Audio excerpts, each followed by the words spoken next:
Thousands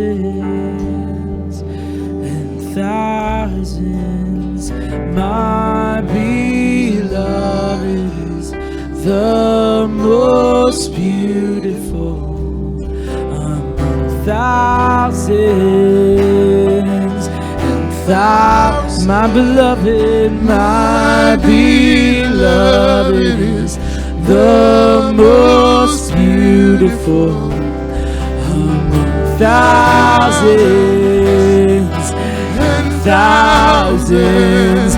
My beloved is the most beautiful among thousands and thousands.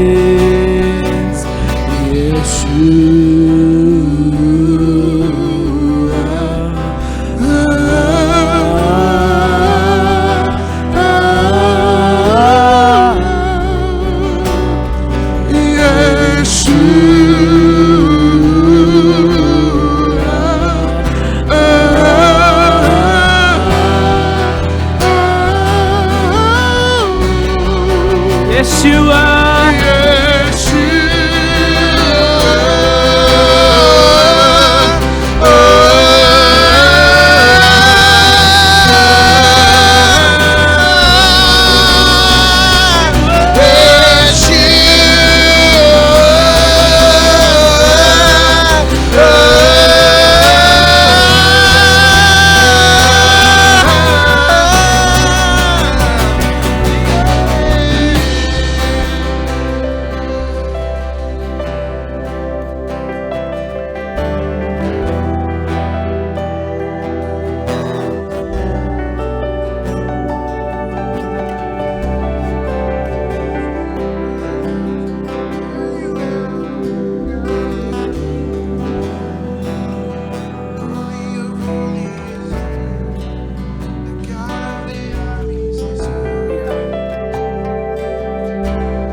The glory forever. Amen. Yours is the kingdom, yours is the power, yours is the glory forever. Oh, yours is the kingdom, yours is the power, yours is the glory forever.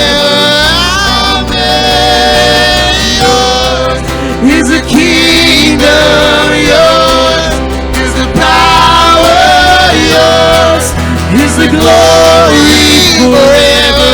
We sing, yours is the kingdom, yours is the power, yours is the glory forever.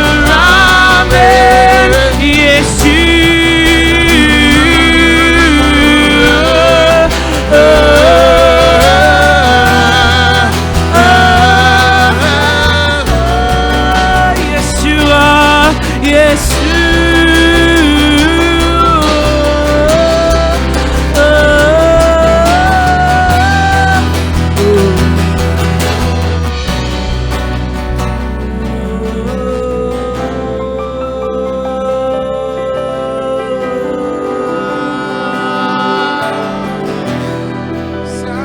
shofar, sound your shofar,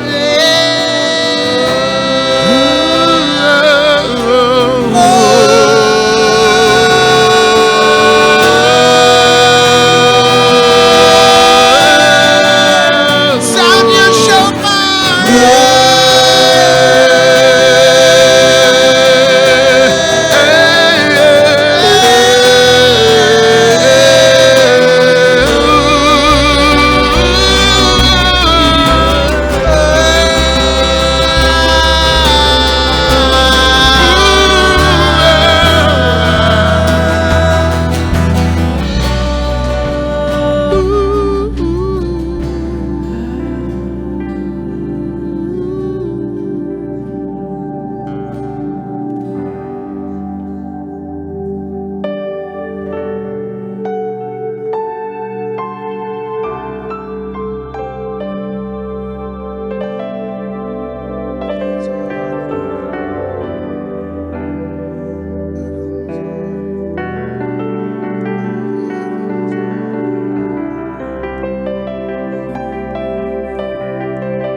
Our team has prepared and prayed and interceded, and so many of you have joined us in that. One of the things the Lord began showing us very early on was that He was truly preparing a table here in this place. And as I would pray and press in, I would see this table, and even at one point I had a dream about this table, and there was food, and there was the finest of china and beautiful decor.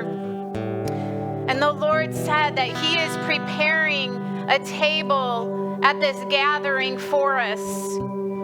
And the invitation is for those who are hungry. And just like one of those glorious 4 or 5 course dinners that we all, well, most of us, if you like food, like to embark on, I hear the Lord saying, listen, there's a seat at the table this morning. There's a seat at the table of my presence. There's an invitation to the hungry. And He said, literally, I'm willing to pour out and to serve as much glory as you can consume and that you're hungry for. And so, God, we cry out in these days where we stand in a nation, God, that you are calling to return to the United States of America, oh God. And we gather around the table this morning as the Church of America. And God, we're hungry.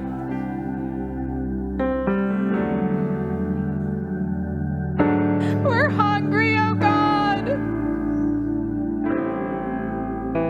We're thirsty for the river that never runs dry, oh God.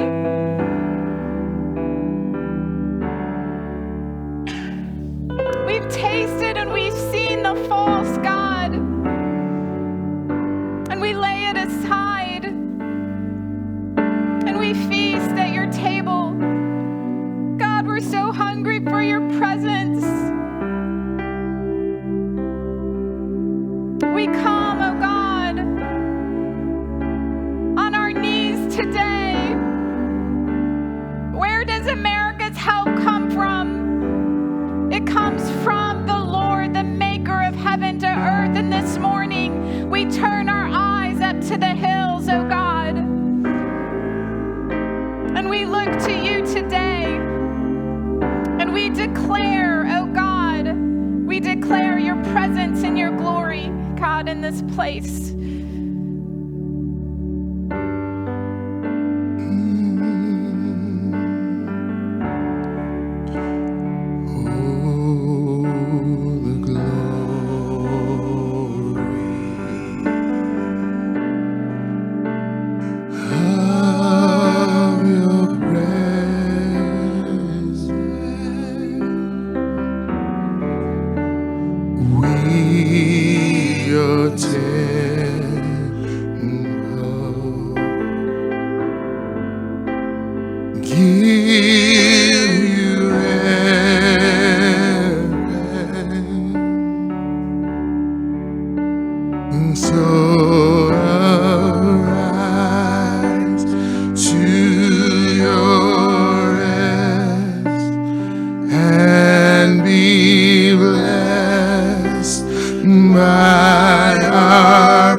Pause here for a moment. I'm just going to ask for all instruments to just feel the Lord's presence.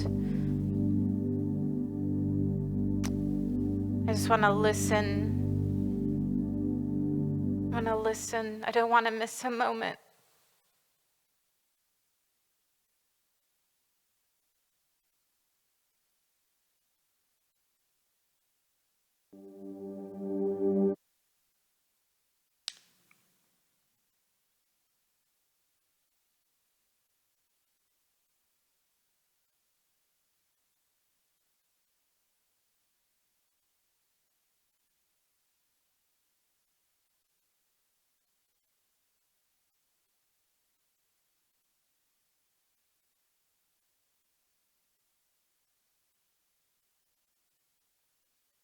Oh God, we're your temples today, oh God.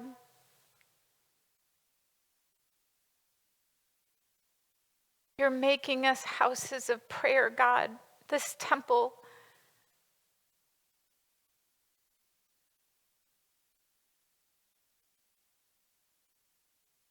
God, you don't have to come, but you do. And God, as your bride, our heart is longing. It is longing this morning for more, for the deeper, the wider.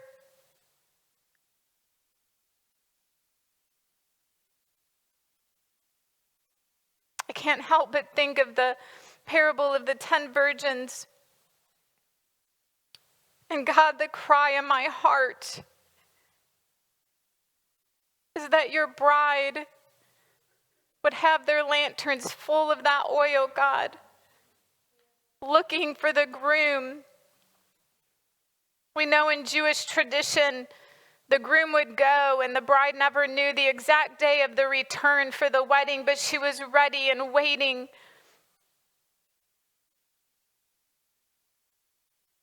And this morning, we make our hearts ready for you. God, we're not distracted, but we're watching and we're waiting, oh God. We gather around this table together, God, corporately in this place.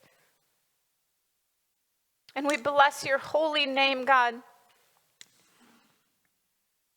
First and foremost, God, you've laid before us, God. You don't release anything upon the earth without sharing it with your prophets, and there's many that you've confirmed it to, God, but we really believe that in America, Father, that you're building these cities of refuge, God, but we know that the temple starts right here. So, God, we're looking out the window today, watching for our groom, dreaming of the moments that we will be face to face together.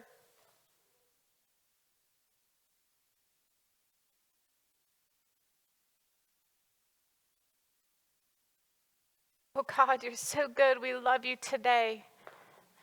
It's in your precious and holy name we pray. Amen.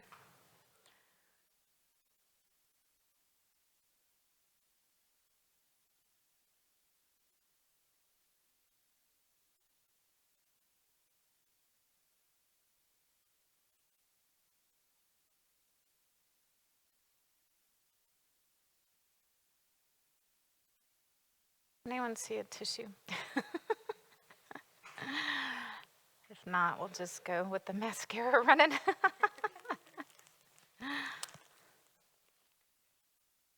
You know, I really am so honored and grateful as we begin our time this morning. And I would really love to see who here, this is the very first Enkindle Summit that you've been to. Would you stand up? Yes, welcome, welcome, welcome, welcome. We want to welcome you, welcome you, welcome you.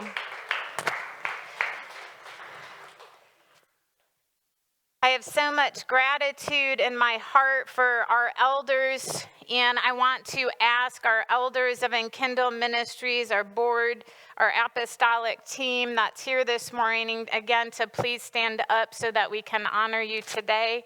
These men and women are a great council. Steve, Chad, Brandon, thank you so much.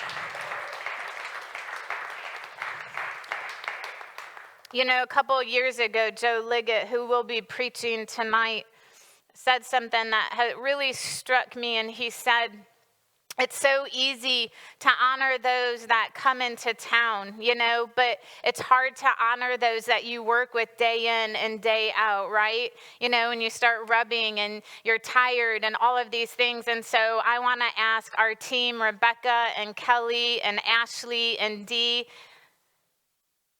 stand on up. I'm trying to see if everyone's in here. I don't know. I don't see Ashley, but these guys have worked so hard to prepare the table for us today. I mean, just countless hours and energy and resources. And so we say thank you. Leland is hiding back there. Leland is sharing our story from behind the screen. And so thank you, Leland, as our newest team member at Enkindle. So grateful.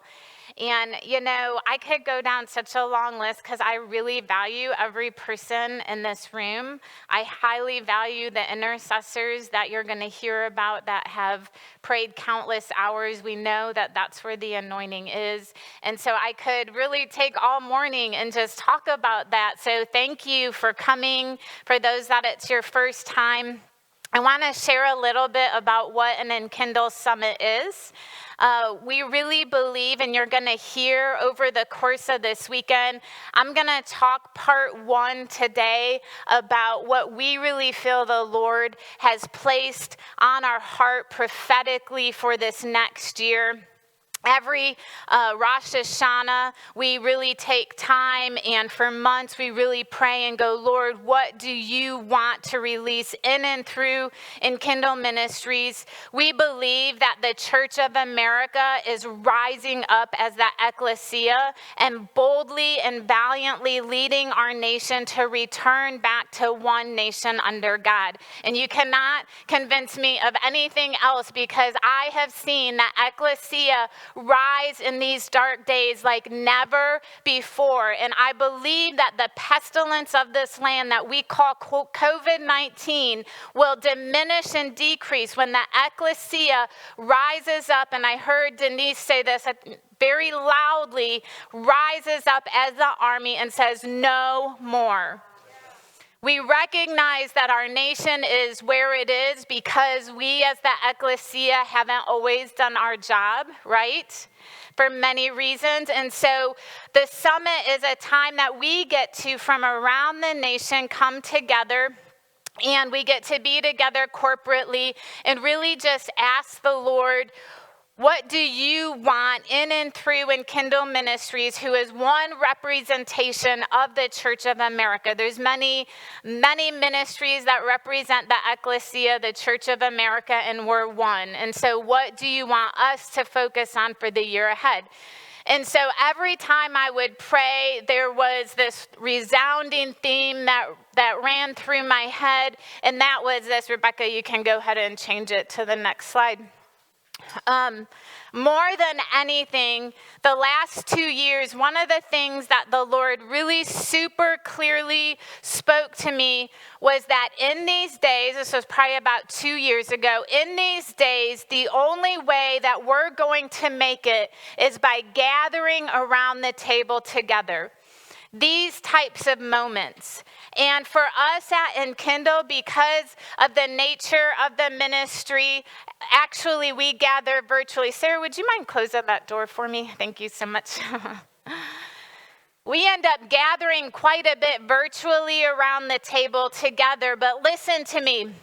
In these days, titles, job descriptions, they're valuable. They help bring order to an organization, to a church, to an ecclesia, to all of these things. But the only way that you and I are going to run this race together, full speed ahead, are these moments. And I would much prefer, actually, I was dreaming of like a long table. If you've been to the Lewis house, there's this huge long table that I love. I was like, how could we make a huge table from this end to this end so that we could literally all just gather around the table together? Because those are really my favorite moments. And I really believe that, again, in these days, as we're running this race together, as we're committed to going, you are going to finish strong, Brooksy Bright. You're going to finish strong. And I'm going to be pushing you, right? And you're going to be pushing me, right? Ashley, you're going to finish strong. Mick, You're going to finish strong. And the only way that that's going to happen is these moments, right? Gathering around the table. And so I want to first and foremost invite everyone and say, hey, there's a seat at the table for you this morning. Are you ready? Are you ready over the course of this weekend to consume his presence, to literally hear from heaven and to release it to earth in your cities? So today, what you're going to hear throughout the course of today and tomorrow, the summit is a time we come together and we do two things. One, we look back at the previous year. And we go, listen, this is everything that God is doing in our nation. People curse our nation. I was talking to Anthony. I'm like, please do not curse our nation. Okay, I saw this headline that someone sent me. Please do not curse America. We are not in the grip of an antichrist spirit. No, that's the plan of the enemy. But that's not God's plan for America. And the church is rising, right? And so you're going to hear, I was laying in the attic in 2020, very, very interesting time going, Lord, what do you want to do at the summit? And he said, I heard that song, Let's Celebrate. I saw the balloons coming down, and I was like, okay, awesome, we're going to celebrate. And so once again this year, you're going to hear from all of our hub leaders, our directors, of what God is doing in their cities. And it's so beautiful to hear the stories. It's challenging, it's encouraging, it's inspiring. So over the next 2 days, we're going to look back together, and we are going to rejoice, and we are going to celebrate. For all the salvations, for all the deliverances, for the healings, right? For the babies that have been saved, all of these things that God is doing throughout our nation. We have got to be very intentional. The second thing that we're going to do, one, we're going to look back, but the second thing we're going to do, we're going to look forward. What is God speaking for the year ahead? And so Cities of Refuge was something that he really, as I pressed in and prayed, he really released to my heart that the Lord wants to build cities of refuge throughout our nation for such a time as this. And, I know when I say the word city, we all bring a preconceived notion of what that looks like. And so today we're going to talk biblically about what that looks like. And Saturday night will be part 2 of that. And so it will help if you're able to put both of those together. And so first and foremost, what I want to say to you, welcome to Toledo. Toledo welcomes you. Those in Toledo, Barb and Bill and Denise and Ashley and Josiah and Corey, and we all as a team, we welcome you to Holy Toledo, and we say thank you so much for blessing our city and for coming and worshiping. We believe that these are altar moments that we're building together. And so I first and foremost want to point out, we always pray about what city we're going to hold this summit in, and this year was Toledo.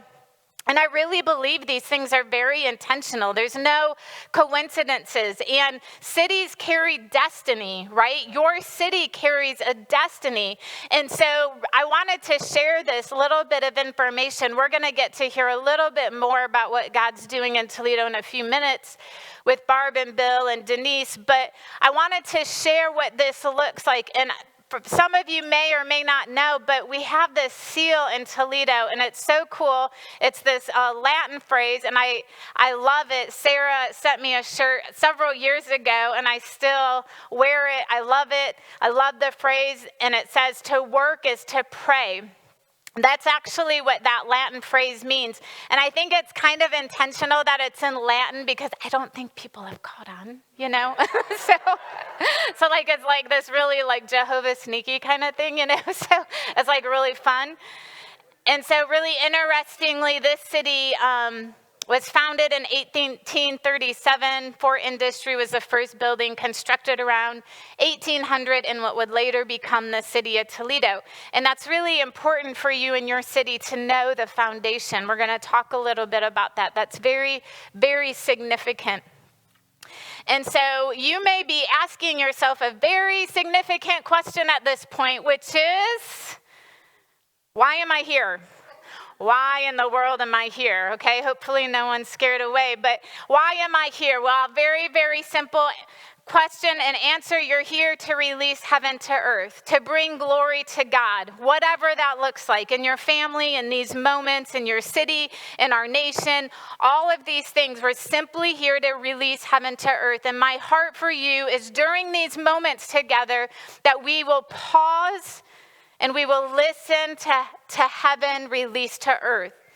I believe that this is a Kairos moment in time. Anthony talked about that a little bit and just really confirmed it. What does that mean? Well, God lives on Kairos moments. He whispers things in Kairos moments, right? And so my heart for you this weekend is really to take a pause in your own life and in your own city and just go, what are you releasing in this Kairos moment, Lord? What does this look like? What does this look like for my family? What does this look like for our city? What does this look like for whatever you're walking through, my business, all of those things? And so that's our heart for you today. So first and foremost, if you're brand new to Enkindle, I want to do a super quick review. I'm learning to give very specific definitions, okay? Anthony's challenging me on that and other people, and I'm super grateful for it because, you say a word and you think everyone's on the same page. It's like I could say the word city and you guys could all have a different image in your head. So I'm learning to be very specific with definitions. And so if you don't know, Enkindle's very basic mission in the corporate destiny that he's placed on our life, I don't know that we asked for it. I would say I didn't ask for it. I was born with it. And I would say that many in this room, if you're a corporate part of Enkindle in any way, let me give you a secret. This is your destiny, okay? Because this is our destiny. And so Enkindle's mission statement is transforming our nation with his presence one community at a time. Very, very important. There's a little phrase in there that's a non-negotiable, with his presence. And so when we talk about cities of refuge, I'm really going to lay this very foundational foundation. Can you use that word twice? I'm going to lay this for you today. And listen, when we're talking about cities, we as a church have really offered something to many people for so many years that wasn't his presence, right? Not everybody. Not everyone. But many of us, many have seen that. Many have been scarred from that. And so I'm always like, please, if you're going to be in your city and in your community and you're going to represent him, give your presence. I absolutely love and value the Williams, who we get to co-labor with at the Lewis House. And it's so beautiful because we're under the covering of Overflow Ministries. And so what the Lord really prophetically spoke, I am grateful for what they pioneered through that. But you can never enkindle but out of overflow, right? And it's the perfect package. And so I would say to you, you cannot enkindle, you cannot fan the flame in anyone's heart without the Holy Spirit and without the presence, right? All right, so how are we going to transform a nation? When you look at our nation, we have this beautiful flag back here, donated by George Williams' mom, which I absolutely love. I wanted to put it center stage. I was kind of worried it might get broke. But it's such an interesting prophetic parallel of where we are as a nation. It's a little tattered and torn. You'll have to look at it.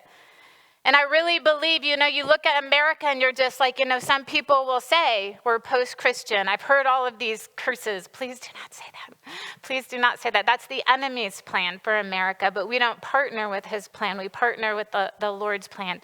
We are the hope for our nation. Christ in us is the hope. And so how in the world, when you look at America, tattered, torn, what in the world is going on? Very dark, all of these things. How are we going to transform our nation with his presence? One community at a time, right? Mm-hmm. How do you eat an elephant, Anthony? You eat elephants? Okay. You can't stay at our house anymore if you're going to do that. Okay, that joke never gets old. Okay, maybe for some people it does, but Kelly's like, it's gotten old for me. It's official. New material, okay? All right, so how are we going to do this? Well, You are sitting in this room, and what you probably don't know, when you signed up to come to a Cities of Refuge gathering, but you are literally a city taker. You are here to take your city back for Christ. That is the call and the mandate on your life. That's God's heartbeat, right? Well, how do we do that? Well, we take back a city through the art of giving.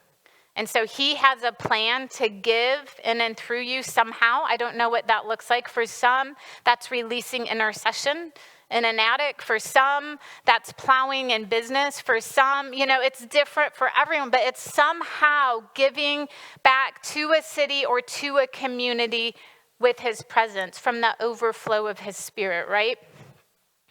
And so what I'd like to do this morning, if you would bear with us, those that are new, this is one of my favorite things to do. Let's go on a prophetic journey. Who's ready? Get the backpack. I remember our kids used to watch that Diego, something like that. It's like, let's go on, let's go exploring. Yes, thank you, Kessie. We need you to come up and sing that. So let's go on a prophetic journey together. All right, and so we're going to look back at the last 4 years. Every year we've prophetically prayed and asked us, and I think it's really important to look back and to know what he spoke and where we're going. And so, yes. I was so excited about this picture. I did this just for my sister Brooke right here. And so, so we're looking at the wonder years, okay? Who doesn't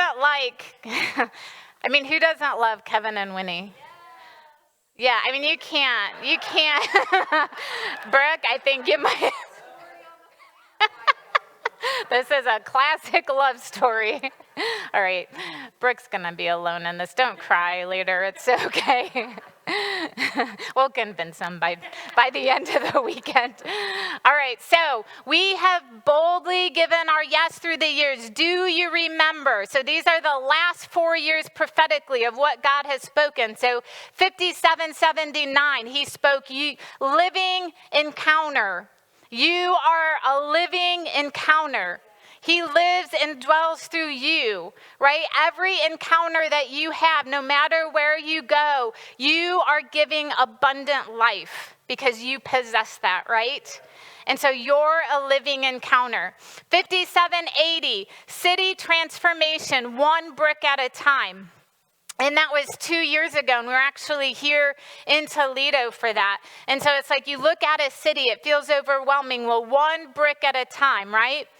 5781, time to occupy the land. Who remembers that? We're going to look at that in just a moment. That's a Joshua type word. And we're going to look at remember what it means to occupy the land.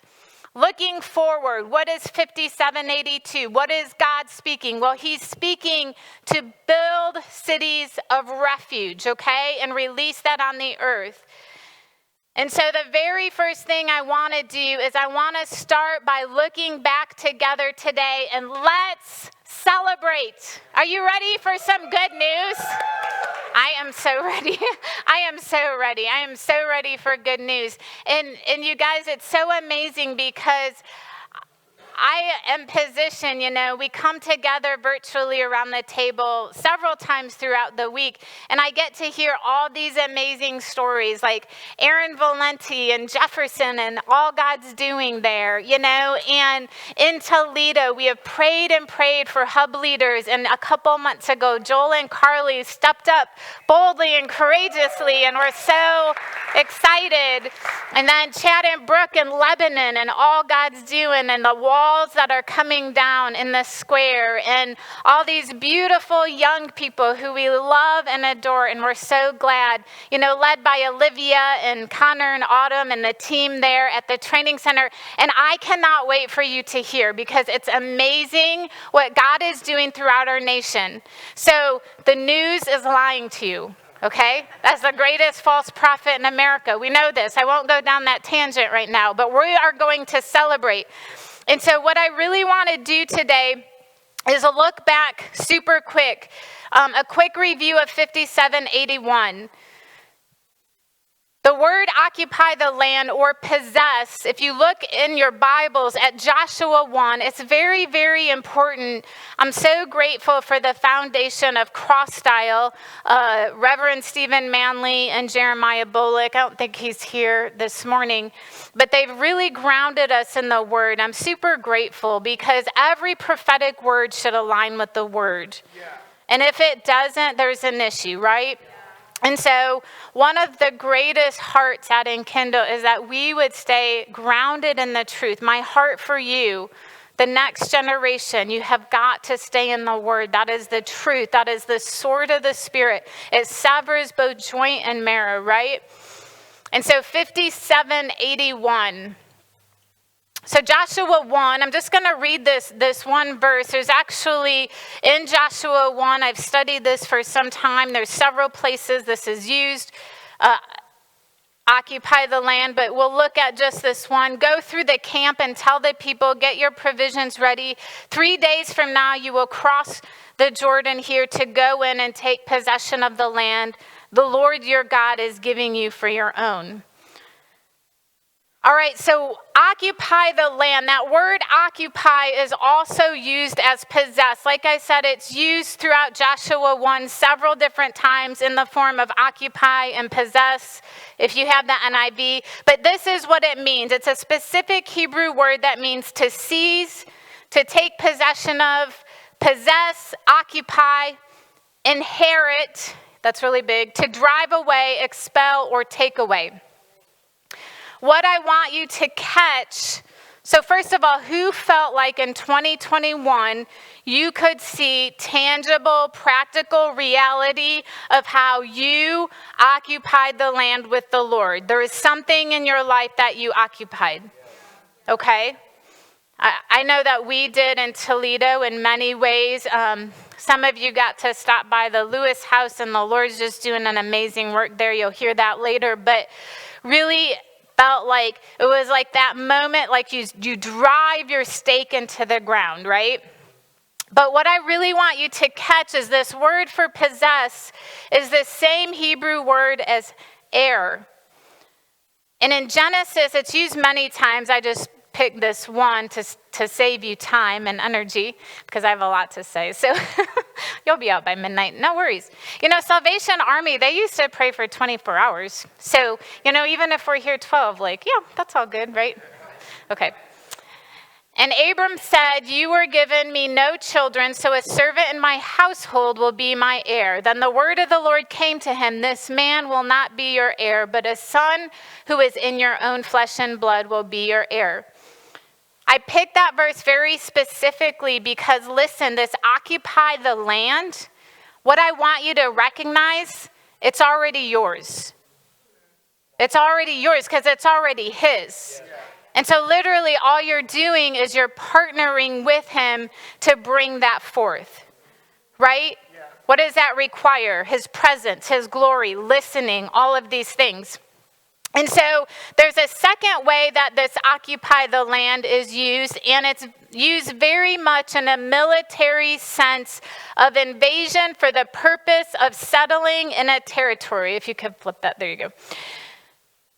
Okay, so it's a very military sense, and I don't know if anyone remembers this at last year's summit, but like we looked at that picture and we went, that's so fun, it's the ocean, it's beautiful, it's all those things. And the Lord said, listen, the kingdom of heaven is advancing and violent men take hold of it, right? It's a radical kingdom. And so, interestingly, it is an inheritance, but you know, if you're going to be a city taker, first and foremost, we joke about this often. Listen, you have to have some fortitude, some tenacity, right? Do we know Isaiah 11, one of the 7 manifestations of his Holy Spirit, fortitude, right? You're going to have some fortitude to be a city taker because we're in a spiritual war, right? But as we soak in his presence and his glory, he gives us all we need. So listen, to drive out before you nations greater and stronger than you, and to bring you into their land, to give it to you for your inheritance as it is today. Literally, you're called to drive out nations. That's very militant, right? Judges 1:19, the Lord was with the men of Judah. They took possession of the hill country, but they were unable to drive the people from the plains because they had chariots fitted with iron. All right, mental note. PowerPoints need to be bigger. You're 46 now. Okay. Yeah, okay. Got that. Listen, there's two forms I really want you to catch of this morning as we're looking back, as you're hearing these reports, as we're celebrating and rejoicing together, all God's doing in all of these hubs and all over the Church of America. And this is really just a slice of what's going on in our nation and what God is doing. But I want you to remember two things. It's yours. Through the blood of Christ, it's yours. Right? Because the earth is his and everything in it. And so all he's looking for is people to partner with him. Because he has a plan. He has a plan for America. He has a plan to occupy the land in many different ways, whether that's through media, business, all of these ways. He has a plan. Second, there's a military sense. You're going to have some fortitude. But with him, we can do all things. And so I want to, before we look forward, there's one last aspect I really want to bring forward with occupy the land. Both meanings are prominent with regards to God's covenant with Israel.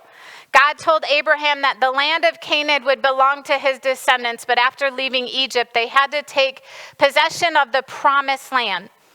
We're going to be talking a lot on Saturday night about the promised land and what that looks like as a call of Levites, which is who we are.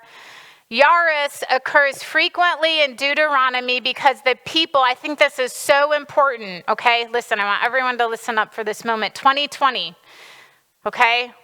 Who felt like they traveled through a wilderness in 2020? Personally, maybe corporately, okay. I know we did. Yaris occurs frequently in Deuteronomy, possess, occupy, because the people needed to be reminded of their legacy after 40 years of wandering in the wilderness. Listen, that was an entire generation. Do you know you can find yourself in the wilderness and you can be there so long that you just go, you know what, it's comfortable. I think I'll just start hanging wallpaper. Let's put a couple of pictures there. And the Lord is saying, no, Church of America, that is not your call. I did not create you and equip you to stay in the wilderness, to die, to dry up. I have called you for such a time as this to cross over.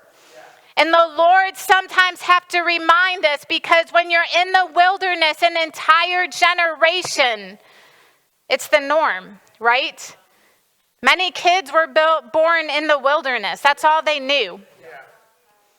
And I really feel in my heart, and I hear the Spirit of the Lord saying this morning that the Church of America has been in a wilderness for the decades, but the Lord is raising up his ecclesia, his remnant. He is calling forth out of this wilderness mindset. And listen, I'm not even convinced we all know the depths of the wilderness. Why?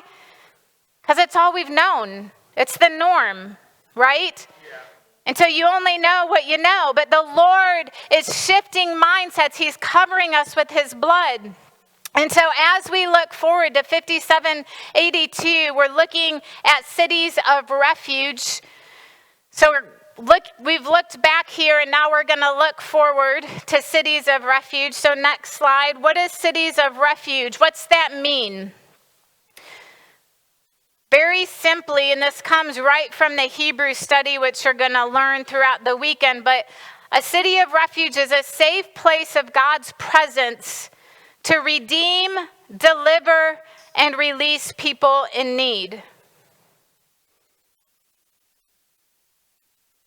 And so what we're going to talk about today is how to make sure that in your city, whatever that looks like for you, that place of refuge is his presence and what that tangibly looks like. And so we're going to really set that foundation today. 5782, building cities of refuge.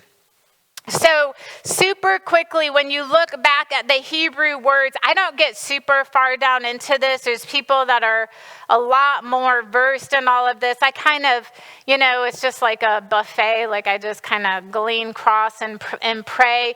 But I actually took this from a website, and so you can see the reference there, but I thought it was a really good and concise of what I've heard in prayer and what I understand to the best of my ability. 5782, and you can see that the Hebrew letters there. But what I want to talk about specifically, because we've talked about the other numbers before, but that last number means house. And that's very, very important because I believe that this is a year of building glory houses. Glory houses around our nation, probably around the globe, but I'll only speak for the territory that the Lord has entrusted me to. And so we're going to talk more about what that looks like on Saturday night. But I wanted you to catch, listen, if we are going to transform with his presence, we have to house his presence both individually, but we also need to have glory houses where as laborers we can come in. It's like a filling station. We're being filled up with his glory and his presence, again, to enkindle out of the overflow. That's the only way we can offer his presence, is if we're filled with his presence. And we know when you labor in the field, it's a lot of work, right? You get tired, you get worn out, you get all of those things. And so you have to come back in and fill up with his presence and his glory. Does that make sense? So next, where do we begin? So this is a very foundational Saturday night. I'll be talking more about the cities of refuge and specifically what refuge looks like. Today we're going to talk about the very first step, because in your city, no matter what that looks like, city is not always a geographical area that's outlined by the government like Los Angeles or Toledo. Those are cities, but when we look biblically, really who formed a city was a group of people that came together in agreement, okay? And so where do we begin? Well, we have to build an altar, or in some cases, repair an altar. And so in Jeremiah 1:10, if you remember from the previous year, we've been really driving hard our mandate of Jeremiah 1:10. See, today, Church of America, I have appointed you over nations and kingdoms to uproot, tear down, destroy, overthrow, build, and plant. Six action verbs there. And we've talked about some of those throughout the last year if you've been with us for our teaching. Today, I really wanted to talk about build, because the very first thing that has to happen in a city, because I want you to make it and I want you to finish strong, is to build an altar. To establish also is what this means. And so this comes from a Hebrew word. Do you guys remember it? It's like a little salsa dance. Was anyone there for that teaching? Banya? Okay, everyone, let's do it. It's like the little thing that sits on your dashboard, like the Hawaiian girl, and you're driving down the road and it's like going like this. Like Banya, like you just had, okay, try to say it without moving. Thank you, Cassie. There is more coffee if anyone needs that out there. Okay, so banya, it's just like you just can't say it without, it's like a little salsa dance. Banya, right? Okay. Used 376 times. It's to build or to rebuild, and it means to build a house. But what I want you to understand is most of us, when we would say, hey, go build a house, we would think of a structure. That's really not the definition of this word. It can be on a rare occasion, but I actually studied it. It's used 376 times, and I'll be honest, I started organizing every single time it was used. I didn't get to about the last 100. But I'm going to show you today different verses and different ways that this is used, and it's very rarely Very, very rarely used to build a structure, but it means to build a house to establish a family. House is a common Eastern metaphor applied to family and children, and he who begets children is said to have built a house. Most of the time, a house is not referring to a structure. And so there's 9 different ways that this is used. We're going to quickly go through this. And I am going to post verses. I'm not going to go through them all for time, but I want you to see where they're used. So the 9 ways in the study I found, there's more than this, but when I separated them, it was family, people, house, a temple, a city, altars of sacrifice, altars of encounter, altars of rebellion, and a threshing floor. Those were the 9 ways that I found, okay? So the very first one is to build a family. All right? Vanya? All right. Some of you look like you could really use a little movement right now, okay? So just feel free. If you start doing this, we'll all know what's going on, and it's all good, okay? So, Cassie, lead us. All right, so we're building families here. So Genesis 16:2, and Sarah said unto Abraham, behold now, the Lord hath restrained me from bearing. I pray thee, go unto my maid. I may be that I may obtain children by her. And Abraham hearkened to the voice of Sarah. Okay, I made this like crazy error. I don't know if you guys have ever done this, Chad, but I started copying and pasting all these verses that use the word, and I realized I'm using King James. And so I'm like reviewing my notes, like all the these and the thous and the untos, and I was like, we're just going to go with it. So I don't know if you guys like King James or not, but we're all dying to ourselves. So, it's all good, right? Daily. Genesis 30, verse 3, and she said, behold, my maid Bilhah, go unto her, and she will bear upon my knees, that I may also have children by her. Numbers 32, listen to this. This is one of the first cities. And the children of Gad built Dibon, Adaroth, and Aroer. If anyone wants to say these cities, you just feel free to go ahead, because I'm pretty sure I'm not saying them right. Who listens to the Strong Concordance, like on Blue Letter Bible, like you go through and you start listening to sounds? I didn't do that, okay? So I'm completely guessing. All right, Reuben built Heshbon, all the other ones. Let's just go with that. Okay, next slide, please. All right, first way is family, and it's very specific, and I want you to see, okay? We're not talking about houses. We're not talking about structures. In an Eastern concept, this was talking about building many different things. The second time it's used is for people, and I love this because the very first time it's ever used in Genesis 22:22, and all the prophetic people said, woohoo! Okay, double portion. And the rib, which the Lord God had taken from man, made he a woman. That's our word. Banya, build he a woman and brought her unto the man, okay? It's also used there in Ruth. And what I want you to see when we're building, we're talking about families, we're talking about people.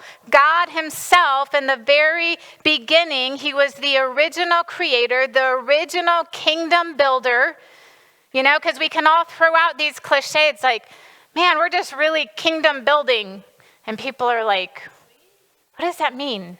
What does kingdom building mean? Okay, well, these are some of the examples that we have. Okay, so the next one is build a house. This is the third way.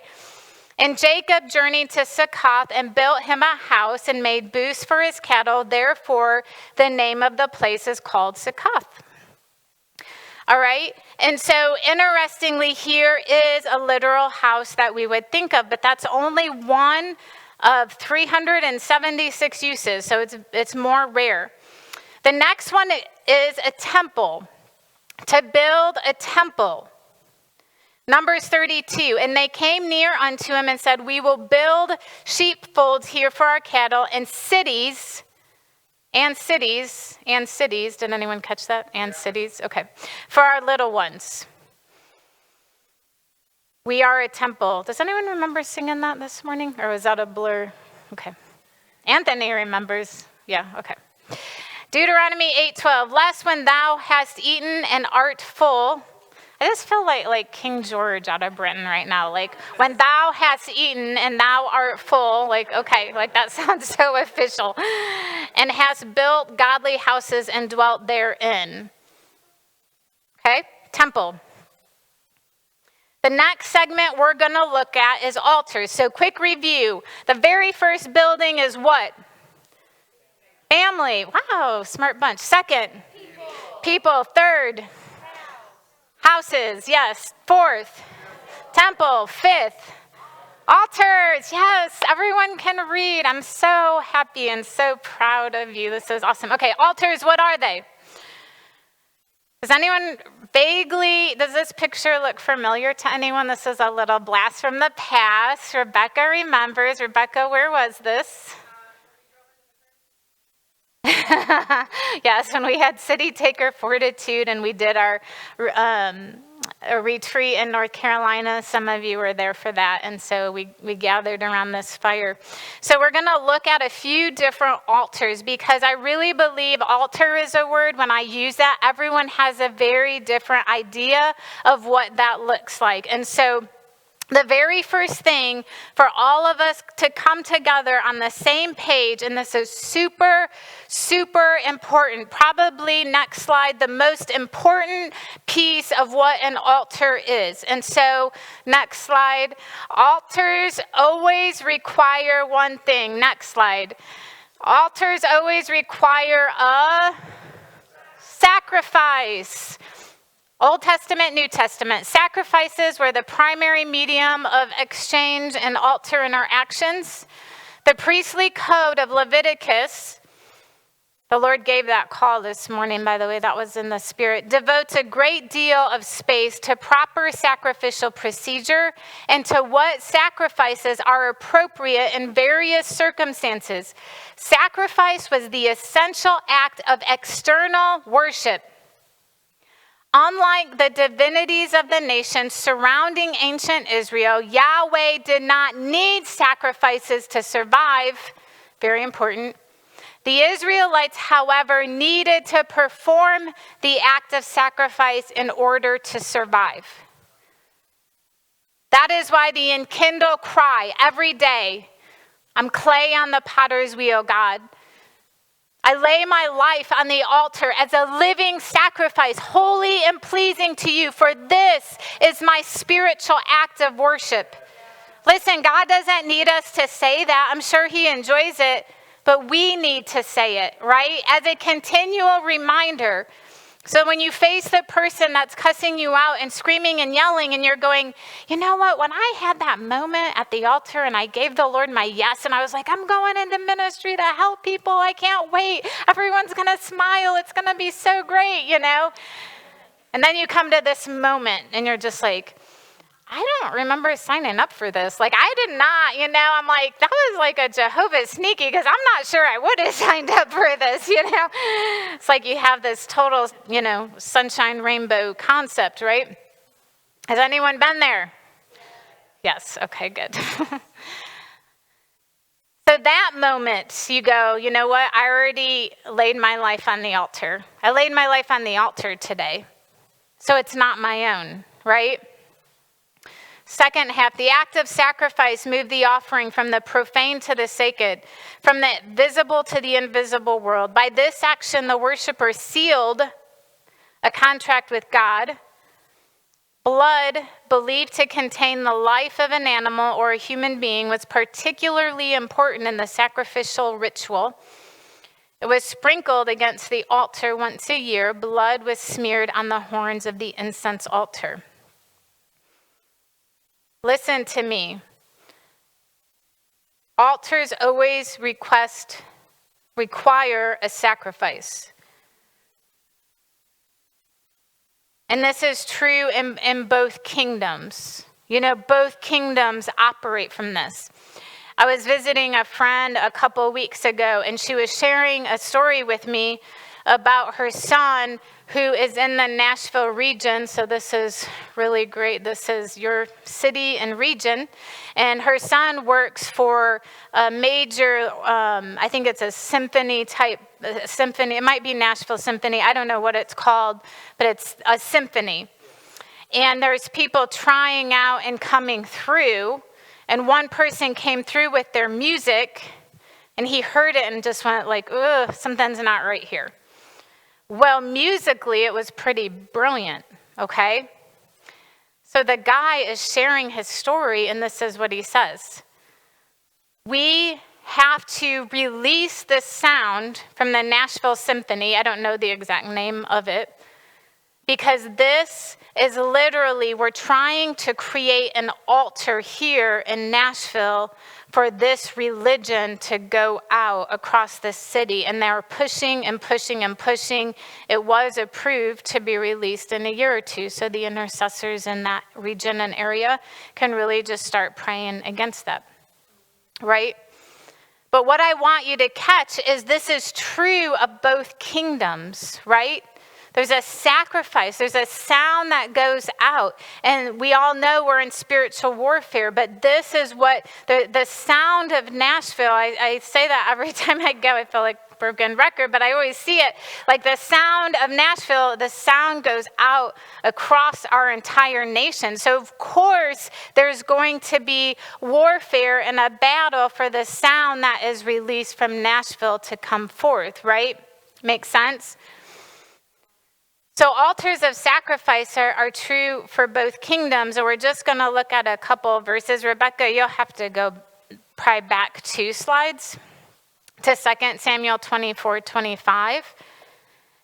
And David built there an altar unto the Lord and offered burnt offerings and peace offerings. So the Lord was entreated for the land, and the plague was stayed from Israel. Who knows we have a plague in our land? Right? We all are on the same page with that. Who amongst us is standing at the altar that we've established in our city, this worship altar, releasing sound at the threshing floor of prayer going, not on my watch? You see, I believe that when the ecclesia comes together in unity, in one voice, in one spirit, from cities all around our nation and go, no, we will not allow this. From the threshing floor of the Church of America, from the worship altar of the Church of America, no, right? That biblically is when it turned. Altar of sacrifice. So what sacrifice will you bring? I really super strongly encourage you to not allow this weekend to be emotional. Because emotional decisions typically do not last. We have to count the cost. That's the basic call of Christianity, is to die to ourselves, to count the cost daily. To not love our lives so much as to shrink back from death. The Church of Afghanistan and so many more.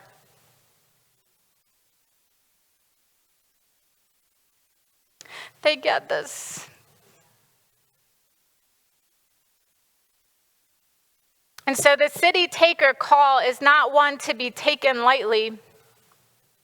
We must count the cost.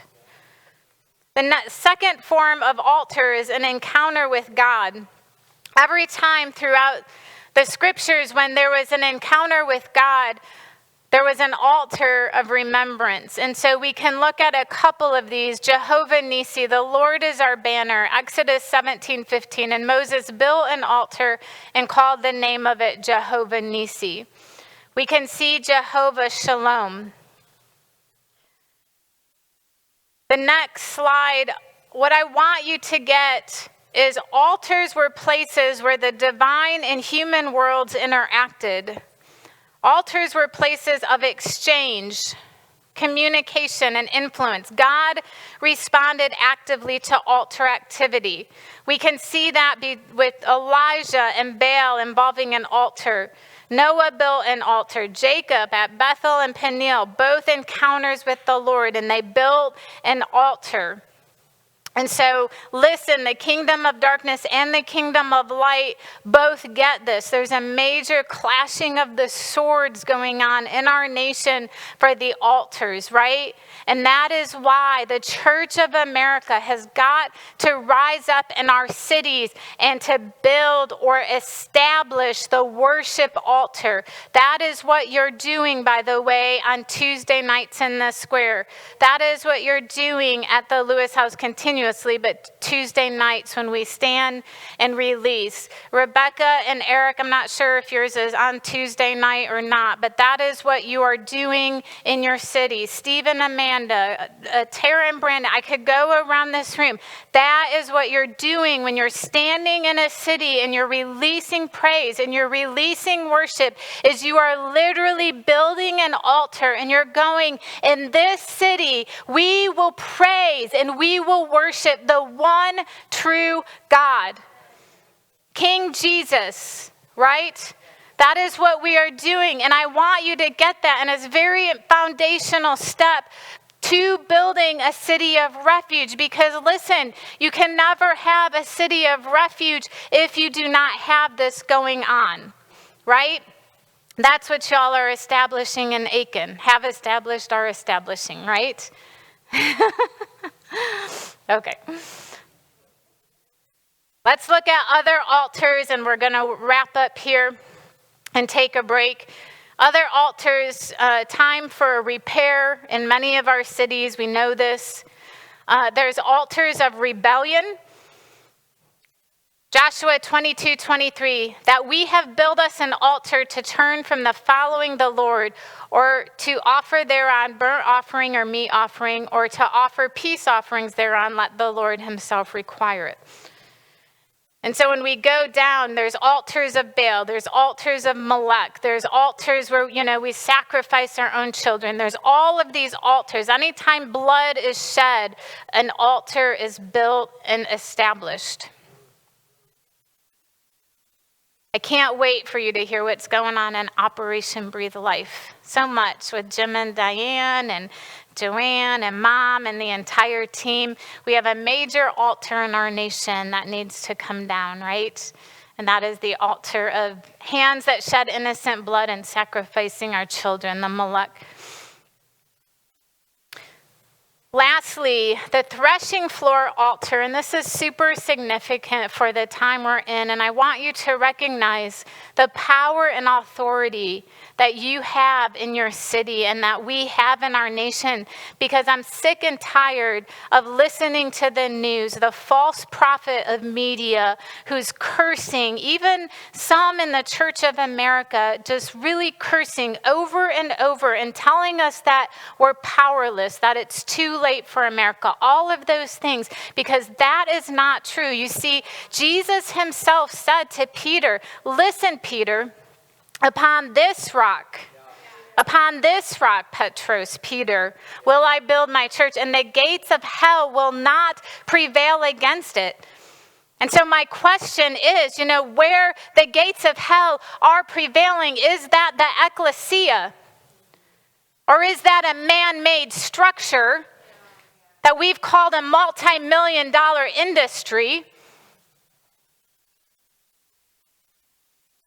The gates of hell have prevailed because a biblical foundational truth says it will not, Corey, it will not prevail. And so the threshing floor, David stands at the threshing floor, major plague in his land. Araunah said, wherefore is my Lord the king come to his servant? And David said, to buy the threshing floor of thee, to build. Lucas, come on, get in on the fun. Anya, an altar unto the Lord, that the plague may be stayed from the people. That the plague may be stayed from the people. That's the prayer altar. This is like a super quick buffet on altars. Anthony has some amazing, extensive teachings for my purposes. It's like a really bad Chinese buffet restaurant. Okay, every time I go out of town, that's where my kids go. They all love this Chinese buffet. I'm like, is that even real food? Like, I'm just not sure, at this point. And so the altar, like this teaching is meant to be this buffet to head to the city of refuge, because you have to have this as a foundation or else there is no city of refuge. But Anthony has a book coming out next year. Highly encourage you to stay in touch with him and get that amazing book on altars if you want more. He has some teachings that he'll be releasing on that. And so altar agreement, listen to me. What is an altar? Broken down, this is what an altar is. An altar is a stronghold. Kingdom of darkness, kingdom of light. Where there's agreement, there's a stronghold. Where there's a stronghold, next slide. Where there's a stronghold, there's power. You're stuck? Oh, okay. Where there's agreement, there's a stronghold. Where there's a stronghold, there's power. So how do I build a city of refuge? Let's look at some cities. Biblically, this is one of many in our list of 9. And what we'll do is we'll put these PowerPoints on our website. Rebecca and I are going to work on where to put these. Okay, all right, it looks like they didn't all come through, but how do I build a city of refuge? There's many cities built throughout the Bible. There's Enoch. This is one of the first cities built in Genesis 4:17. And Cain knew his wife, and she conceived and bare Enoch, and he builded a city. Okay, so husband, wife, come together, have kids, they build a city. That's not Los Angeles. Somehow that's how they all started, okay? Cities of refuge. We're building cities. We're establishing cities. We're rebuilding altars in cities. And called the city after the name of his son Enoch. Nineveh, out of that land went forth Ashur and builded Nineveh and city Rehoboth and Calah. There's cities of Pharaoh. Therefore they did set over them taskmasters to afflict them with their burdens, and they built for Pharaoh treasure cities, Pithom and Ramses. Many cities, Jericho, Sihon, Hebron, all throughout the Bible, cities are built. And so lastly, cities of refuge. A city is built in 3 ways. Oh, good, we're back. City is built by a family or company of people coming together in agreement and building an altar. Remember, what's a stronghold? Stronghold of the Lord, right? Stronghold keeping you in demonic bondage. There's 2. What is a stronghold? Well, a city is built by a family or a company of people coming together in agreement and building an altar. Could be godly or satanic, whatever that looks like. 2, must start with building an altar. How? Our agreement. What is your agreement? This is why the temple has to be cleansed, because when the temples come together, there's agreement that creates stronghold and agreement. And that altar carries great power with it that goes up, right? So what is your agreement? Moses is on the mountain. His agreement is with God, receiving the 10 commandments. The people are down below, just seeing one of the greatest miracles of their lives, and they're worshiping a golden calf with Aaron.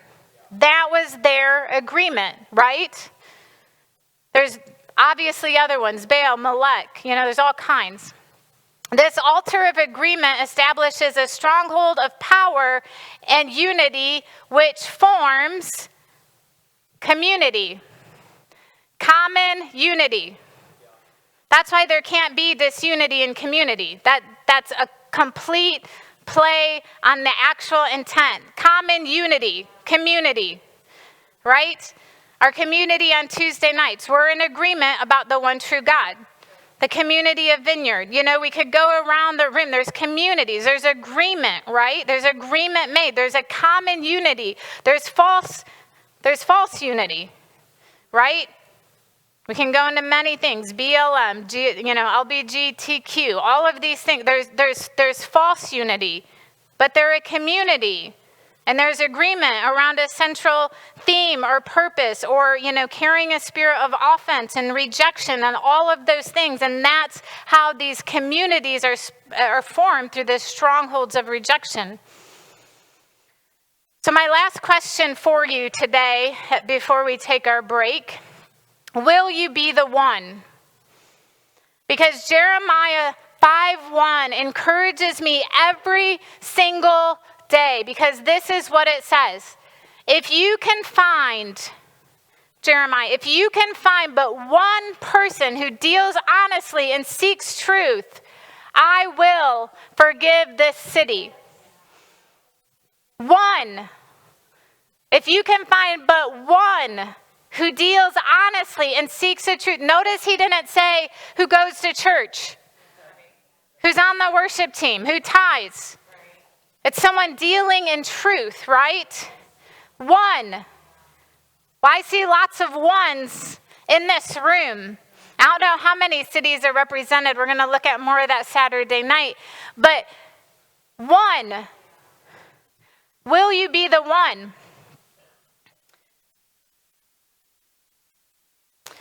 Father, we come before you today, O God. And we say, hallowed be your name.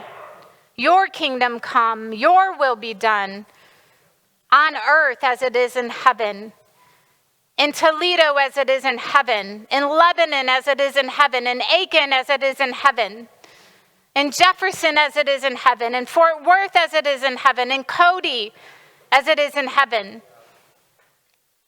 God, I thank you that the foundation of your throne is righteousness and justice, that you are a God of truth. God, we want to be houses of glory in 5782. Houses of glory. We're your temple. God, we've counted the cost. And we come before you today with our yes. We bless you today. It's in your name we pray. We're going to take a few moments to pray. This is also our break time, so please feel free to quietly slip out, use the restroom, grab a drink, grab a snack.